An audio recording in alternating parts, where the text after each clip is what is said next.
नजर डालते हैं दिलचस्प और अजीब खबरों पर। डॉल्फिन मछली समुद्र में शार्क की कातिल निकली, साइंसदान भी इस हरकत से हैरान हो गए।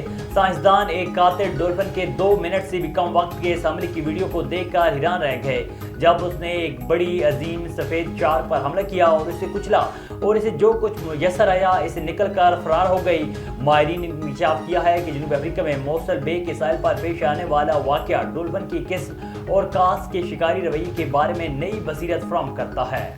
कश्मीर के 34 साला क्रिकेटर आमिर हुसैन दोनों हाथों से महरूम हैं, लेकिन मुनफरिद अंदाज में क्रिकेट खेलने की वजह से लोग इनकी हिम्मत और हौसले और खुद एतमादी की दाद देते हैं। जिला अनंतनाग के गांव वाहगामा से ताल्लुक रखने वाले आमिर 8 साल के थे जब घर की आरी मिल में एक हादसे की वजह से अपने दोनों बाजू खो बैठे।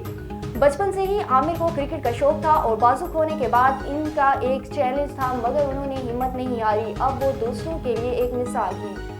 भारत से ताल्लुक रखने वाले 2 सिरों वाले शहरी की 15 साल बाद कामयाब सर्जरी से मरीज नॉर्मल जिंदगी की तरह वापस आ गया।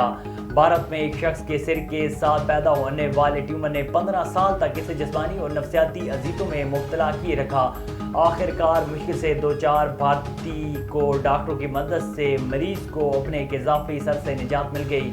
मरीज ने डॉक्टर को बताया कि इसने 15 साल कबल पहली बार अपने सर पर एक छोटी सी गिल्टी देखी जब उसकी उम्र 24 साल थी। वक्त के साथ उसका साइज बढ़ता गया और ये तकरीबन साइज के बराबर हो गया और इसका साइज 20 सेंटीमीटर तक पहुंच गया। डॉक्टर्स के मुताबिक इनमें से ज़्यादातर ट्यूमर गैर मामूली नौइयत के होते हैं, लेकिन इनमें से कुछ कैंसर के हो सकते हैं और सांस लेने में दुश्वारी का बायस बन सकते हैं।